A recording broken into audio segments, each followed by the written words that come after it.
کمرے کے فرنیچر کو سیاہ سفید کپڑے سے ڈھانپا ہوا تھا، اور وہ سفید کپڑا بھی اس طرح گل سڑ گیا تھا کہ اندازہ ہو رہا تھا کہ فرنیچر کا کیا حال ہوگا۔ ان میں سے 2 کرسیوں کا کپڑا اترا ہوا تھا جن کے چھوٹے چھوٹے ٹکڑے فرش پر گرے ہوئے تھے۔ اسامہ کی حالت بہت عجیب تھی۔ وہ جوں جوں اس کمرے کا جائزہ لے رہا تھا، کسی گہری سوچ میں ڈوبا چلا جا رہا تھا۔ کچھ بھولے بسرے کردار، کچھ غیبی آوازیں تھیں جو اس کی سماعت میں گونج رہی تھیں۔ اسی سوچ میں اس کی زبان سے لفظ ادا ہوئے، جیسا بھی ہے ایک کمرہ تو مل کر صاف کرنا ہوگا تاکہ ہم یہاں رات گزار سکیں۔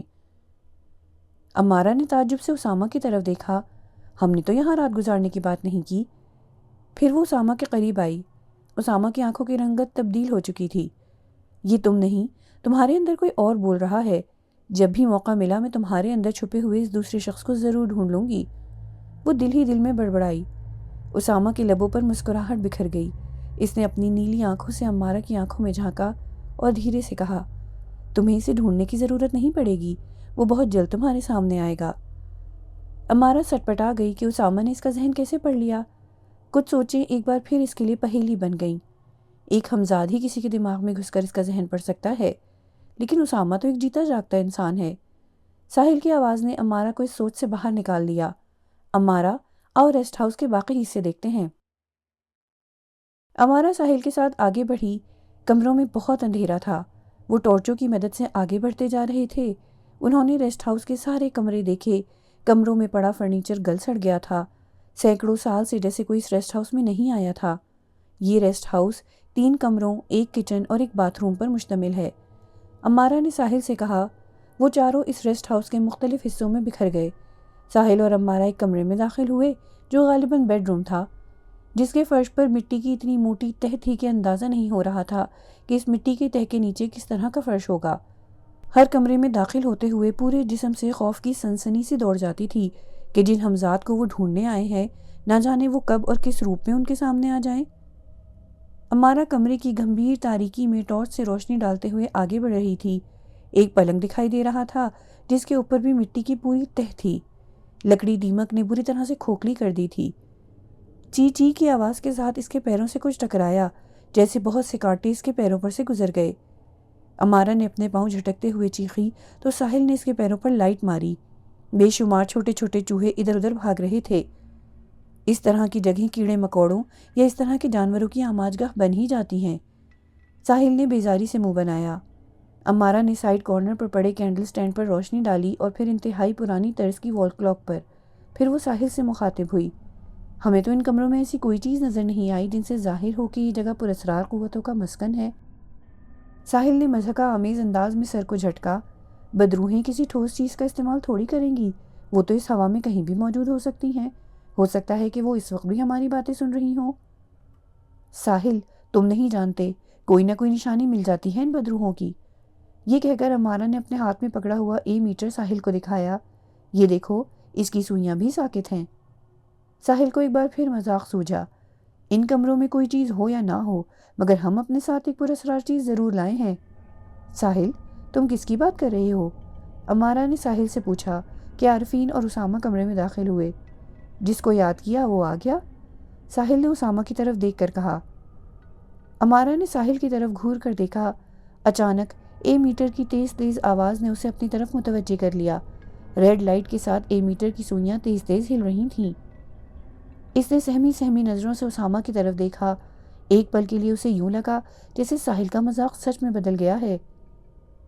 اس نے میٹر کا رخ کمرے کی طرف کیا اور آہستہ آہستہ چلنے لگی۔ تھوڑی دیر کے بعد ہی میٹر کی آواز بند ہو گئی۔ اسامہ امارہ کے قریب آیا۔ اس میٹر کے بھروسے مت رہنا، یہ میٹر جنات یا دوسری غیبی مخلوقات کی اس ہوا میں موجودگی پر خاص ریڈیشن پڑتا ہے۔ یہ غیبی چیزیں کسی ٹھوس وجود میں داخل ہو جائیں تو یہ آلہ ان کی موجودگی نہیں پڑ سکتا۔ امارہ کو یوں لگا جیسے اسامہ اسے اپنے بارے میں بتا رہا ہے۔ اس نے کچھ سوچ کر میٹر کو اپنے بیک پیک میں واپس ڈال دیا۔ ریسٹ ہاؤس کے صحن میں جاتے ہیں، وہاں ہم اکٹھے جائیں گے، ایک دوسرے سے الگ نہیں ہونا، وہاں ہمارے لیے خطرہ ہو سکتا ہے، اسامہ نے کہا۔ وہ سارے مل کر ہال نما کمرے سے گزرتے ہوئے کمرے کے دروازے سے صحن کی طرف داخل ہوئے۔ ایک انجانے سے خوف نے ایک بار پھر ان کے قدم روک لیے۔ بظاہر وہاں کچھ بھی دکھائی نہیں دے رہا تھا، مگر کچھ باتوں کی دہشت دل میں پھن پھیلائے بیٹھی تھی جو اس ریسٹ ہاؤس سے منسوب تھیں۔ بہت اندھیرا تھا، کچھ اندازہ نہیں ہو رہا تھا کہ یہ حصہ کس طرح کا ہے، بس اتنا ہی اندازہ ہو رہا تھا کہ صحن کافی بڑا ہے۔ وہ چاروں آگے بڑھتے جا رہے تھے، کچھ گھنے درخت بھی تھے مگر اندازہ نہیں ہو رہا تھا کہ کس چیز کے درخت ہیں، مگر ہر قدم پر خوف کی سرسراہٹیں ساتھ تھیں۔ وہ چاروں ایک دوسرے سے بھی ٹکراتے تو ڈر جاتے۔ صحن کے وسط میں گھنے درختوں کے قریب اسامہ کھڑا ہو گیا، وہ تینوں بھی اس کے قریب آ گئے۔ اسامہ نے اوپر کی طرف دیکھا، وہ دیکھو آسمان نظر آ رہا ہے نا؟ ہاں، امارہ نے کہا۔ اسامہ نے ایک بار پھر اوپر کی طرف دیکھا، اس صحن کے آدھے حصے کے اوپر پہاڑ کے تودے نے اپنی جگہ سے سرک کر چھت سی بنا دی ہے، جبکہ آدھے حصے سے آسمان دکھائی دیتا ہے۔ پھر اس نے اپنی ٹارچ کا رخ زمین کی طرف کیا۔ یہ وہی جگہ ہے جہاں ان 4 لڑکے لڑکیوں نے کالے جادو کا خوفناک عمل کیا تھا۔ باقی باتیں تم سب کو اندر کمرے میں جا کے بتاتا ہوں۔ وہ چاروں واپس اندر کمرے کی طرف آ گئے۔ یہ ہال نما کمرہ انہیں کچھ دیر بیٹھنے کے لیے بہتر لگ رہا تھا۔ امارہ آتش دان کے قریب کھڑی ہو گئی، یہاں سے تھوڑی سی جگہ صاف کر لیتے ہیں۔ امارہ اور ساحل دونوں مل کر وہاں سے فرش صاف کرنے لگے اور اسامہ اور عارفین آتش دان میں لکڑیاں جوڑ کر آگ جلانے کی کوشش کرنے لگے۔ کچھ ٹوٹی ہوئی کرسیوں کے ٹکڑے گرے ہوئے تھے، عارفین نے وہ ٹکڑے بھی آتش دان میں جوڑ دیے۔ اسامہ نے لائٹر سے آگ لگا دی، آتش دان میں آگ بھڑک اٹھی، جس سے نہ صرف ان کو حرارت ملی بلکہ کمرے میں سرخی مائل سی روشنی بھی پھیل گئی۔ تھوڑا سا حصہ صاف کرنے کے بعد وہ چاروں سردی سے ٹھٹرتے ہوئے آتش دان کے قریب بیٹھ گئے۔ امارہ نے اپنی کمر سے بیک پیک اتارا اور اس میں سے پانی کی بوتل نکالی۔ عارفین نے اپنے کندھے سکیڑتے ہوئے امارہ کی طرف دیکھا۔ ہمیں سردی لگ رہی ہے اور تمہیں پیاس لگی ہوئی ہے؟ حلق خشک ہو رہا ہے۔ امارہ نے پانی کا ایک گھونٹ لیا اور پھر بوتل کا ڈھکن بند کر دیا۔ ساحل امارہ کے قریب ہو کر بیٹھ گیا۔ تم تو ایک عاملہ ہو، تمہیں تو کچھ محسوس ہوا ہوگا کہ وہ شیطان ہمزاد ہمارے آس پاس موجود ہیں یا نہیں؟ امارہ آگ کی طرف اپنے ہاتھوں کو پھیلاتے ہوئے معنی خیز انداز میں بولی، میں خاص عمل سے ان کی موجودگی کا اندازہ لگا سکتی ہوں، لیکن میں چاہتی ہوں کہ وہ خود ہمارے سامنے خود کو ظاہر کریں، یہ ہمارے لیے زیادہ بہتر ہوگا۔ ہمیں انتظار کرنا چاہیے کہ وہ خود اپنی موجودگی کا اشارہ دیں، کیونکہ اعلان جنگ صرف ہم نے ہی نہیں کیا، وہ بھی خاص تیاری کے ساتھ ہمارے سامنے آئیں گے۔ ہماری لڑائی ہوائی وجود سے ہے جو کسی بھی روپ میں ہمارے سامنے آ سکتے ہیں۔ ہمیں ان کے پھیلائے ہوئے جال میں پھنسنے سے بچنا ہے۔ خاص طور پر وشا تمہیں اپنی طرف مائل کرنے کی کوشش کرے گی، تم نے اس کے جھانسے میں نہیں آنا۔ یقیناً وہ ہمزاد ہمارے آس پاس موجود ہوں گے، ہم نہیں جانتے کہ وہ کس شکل میں ہمارے سامنے آئیں گے۔ اسامہ نے بھی امارہ کی تائید کی۔ امارہ ٹھیک کہتی ہے، ہمیں ان کے ظاہر ہونے کا انتظار کرنا ہوگا۔ تم ہمیں اس عمل کے بارے میں بتاؤ جو ریسٹ ہاؤس کے صحن میں ان 4 لڑکے لڑکیوں نے کیا تھا۔ امارہ نے اسامہ سے پوچھا، جو غالباً خود بھی ان تینوں کو اس عمل کے بارے میں بتانا چاہتا تھا۔ ساحل نے مبہوت نظروں سے اسامہ کی طرف دیکھا۔ اس پراسرار ریسٹ ہاؤس میں ہونے والے خطرناک عمل کے بارے میں آپ کیسے جانتے ہیں؟ امارہ اور عارفین نے حیرت سے ساحل کی طرف دیکھا کہ ہمیں منع کیا کہ اسامہ سے کوئی سوال نہ کرنا اور اب خود اس سے سوال کر رہا ہے۔ اس بار اسامہ نے انتہائی اطمینان سے جواب دیا، جب وہ 4 ہمزاد خود کو ظاہر کریں گے تو تمہیں تمہارے سوال کا جواب بھی مل جائے گا۔ ابھی فی الحال توجہ سے میری بات سنو، اپنے اپنے ذہنوں کو سوالوں میں مت الجھاؤ، بس یہ یاد رکھو کہ میں تمہارا خیر خواہ ہوں۔ تم یہ بات چھوڑو، ہمیں اس عمل کے بارے میں بتاؤ، امارہ نے بے چینی سے پوچھا۔ اسامہ سر جھکائے جیسے کسی گہری سوچ میں ڈوب گیا، اس کی آنکھوں میں نمی تیرنے لگی۔ جب وہ چاروں اس ریسٹ ہاؤس میں آئے تو وہ ہماری طرح جیتے جاگتے انسان تھے، احساسات و جذبات ان کو بھی کبھی رلاتے اور کبھی ہنساتے۔ وہ باغی تھے، انہوں نے اپنے والدین کا تصوراتی سراپا وجود خود سے ہی اپنے دل میں بنا لیا تھا۔ وہ ان کی سوچ میں اپنی سوچ اور ان کے احساسات میں اپنے احساسات دیکھنا چاہتے تھے، مگر جب ان کی امیدوں کا یہ مجسمہ کرچی کرچی ہوا تو وہ خود بھی بکھر گئے۔ اپنوں نے انہیں سمیٹنے کی بجائے انہیں دھتکارا اور ان کی ذات کھوکھلی ہوئی تو ذہن شیطانی منصوبوں کی آماج گاہ بن گیا۔ وہ کفر کرنے لگے۔ کفر کرنے لگے؟ مطلب؟ امارہ نے پوچھا۔ اسامہ نے ٹھنڈی آہ بھری۔ خود کو منوانے کے لیے انہوں نے غلط راستہ اختیار کیا۔ وہ کالے جادو جیسا ناپاک سفلی علم سیکھنے لگے۔ اسی ناپاک علم کی لگن انہیں ریسٹ ہاؤس تک لے آئی۔ جوں جوں رات بڑھتی جا رہی تھی، سردی میں اضافہ ہوتا جا رہا تھا۔ آتش دان کی آگ بجھ رہی تھی۔ عارفین اور ساحل نے کچھ اور لکڑیاں ڈال کر آتش دان کی آگ تیز کر دی۔ اسامہ اس طرح خاموش ہو گیا تھا جس طرح اس میں کچھ اور بتانے کی ہمت نہ ہو۔ امارہ نے اسامہ کے شانے پر ہاتھ رکھا۔ تم تو ہمیں ان لڑکے لڑکیوں کی بات بتا رہے ہو نا، تو خود کیوں اتنے رنجیدہ ہو گئے ہو؟ اسامہ نے امارہ کے ہاتھ پر اپنا ہاتھ رکھا۔ جب یہ سوچنا ہوں کہ ان چاروں نے کس طرح انسانیت کی تذلیل کی تو میرے رونگٹے کھڑے ہو جاتے ہیں۔ یہ بدن جو اس رب کی امانت ہے، اسے انہوں نے اپنی مرضی سے خاکستر کر دیا۔ جو بھیانک عمل انہوں نے اس ریسٹ ہاؤس میں کیا، اس کے بعد اپنی زندگیوں کو ختم کر کے انہوں نے وہی روپ لیا جو وہ چاہتے تھے۔ مگر کیا؟ ساحل نے پوچھا۔ وہ نہیں جانتے تھے کہ زرغام کے چنگل میں پھنس چکے ہیں۔ اسامہ ایک بار پھر خاموش ہو گیا۔ اسامہ، ہمیں پوری بات تفصیل سے بتاؤ، اس سے ہمیں ان چاروں ہمزاد کو ختم کرنے میں مدد ملے گی، امارہ نے کہا۔ اسامہ نے انہیں سب کچھ تفصیل سے بتایا کہ کس طرح ان چاروں نے کالے جادو کا خطرناک عمل کیا اور کس طرح زرغام نے ان کے سامنے خود کو ظاہر کیا۔ جو اسامہ باتیں بتا رہا تھا، عارفین اور ساحل کے ذہنوں میں خوف کی سیٹیاں سی گونجنے لگی تھیں۔ امارہ کا خوف بھی مزید بڑھ گیا تھا۔ اس نے سہمی نظروں سے ارد گرد دیکھا۔ زرغام تو ایک انسان تھا، اس نے کس طرح اس بوڑھے کا روپ لیا اور وہ کس طرح غائب وجود کے ساتھ ان لوگوں سے باتیں کرتا رہا؟ یہی تو وہ سارا شیطانی کھیل تھا جس نے ان چاروں کی عقل کو دنگ کر دیا تھا۔ وہ پراسرار طاقت جو ان چاروں سے اپنی مرضی کا بھیانک عمل کروا رہی تھی، وہ کوئی آسیب نہیں تھا بلکہ زرغام کا ہمزاد تھا۔ میں نے تمہیں بتایا تھا نا کہ زرغام نے اپنا ہمزاد مسخر کر رکھا ہے۔ وہ اپنے گھر بیٹھے بیٹھے اپنے ہمزاد کے ذریعے شیطانی کھیل کھیل رہا تھا۔ فواد، حوریہ، وشا اور خیام کالے جادو کے اس خطرناک عمل میں ناکام ہو گئے۔ زرغام نے انہیں اپنے اعتماد میں لے کر ان سے اپنی مرضی کا عمل کروایا۔ ان چاروں کی آخری چیخیں فضا میں گونجیں۔ اس کے بعد انہوں نے اپنی مرضی کے روپ لے لیے، مگر زرغام نے فواد، وشا اور حوریہ کے ہمزاد کو اپنے قابو میں کر لیا۔ خیام کا کیا ہوا؟ امارہ نے پوچھا۔ اسامہ نے کھوئے سے انداز میں جواب دیا، یہ میں خود بھی نہیں جانتا کہ خیام اس شیطان کے چنگل سے کیسے بچ گیا۔ شاید خیام کے دل و دماغ پر اس کا شیطان ہمزاد پوری طرح حاوی نہ ہو سکا ہو، ایمان کی کوئی کرن اس کے من میں باقی ہو، کچھ بھی ہوا ہو، مگر خیام کا ہمزاد زرغام کے قابو میں نہ آ سکا، اس لیے آج خیام بھی برائی کے خلاف لڑ رہا ہے۔ خیام تو جیسے کہیں کھو گیا ہے، اس نے تو دوبارہ خود کو ہمارے سامنے ظاہر نہیں کیا، ساحل نے کہا۔ اسامہ نے مسکراتے ہوئے تحمل سے جواب دیا، وہ خود کو ظاہر کرے یا نہ کرے، مگر وہ برائی کے خلاف لڑ رہا ہے۔ عارفین نے اپنے ارد گرد دیکھتے ہوئے اپنے کندھے سکیڑ لیے۔ ابھی تک تو ہمت کر کے اس ریسٹ ہاؤس میں بیٹھے رہے، مگر اب اپنے آس پاس انجانے سے خوف کی سرسراہٹیں محسوس ہو رہی ہیں۔ واقعی اسامہ کی باتوں سے دل دہل کے رہ گیا ہے، لیکن ہمارے لیے یہ سب جاننا بہت ضروری تھا۔ یہ حقائق جاننے کے بعد اس بات کا بھی احساس ہو رہا ہے کہ زرغام کی طاقت کے آگے ہم کچھ بھی نہیں ہیں، مگر یہ بھی سچ ہے کہ ایمان کی طاقت سے بڑی کوئی طاقت نہیں۔ اب میدان میں کود پڑے ہیں تو کیا ڈرنا؟ نیکی کی راہ پر نکلے ہیں تو بچ گئے تو غازی، مارے گئے تو شہید کہلائیں گے۔ بس امید کا دیا جلائے رکھنا ہے تاکہ ہمیں راستے ملتے رہیں، امارہ نے کہا۔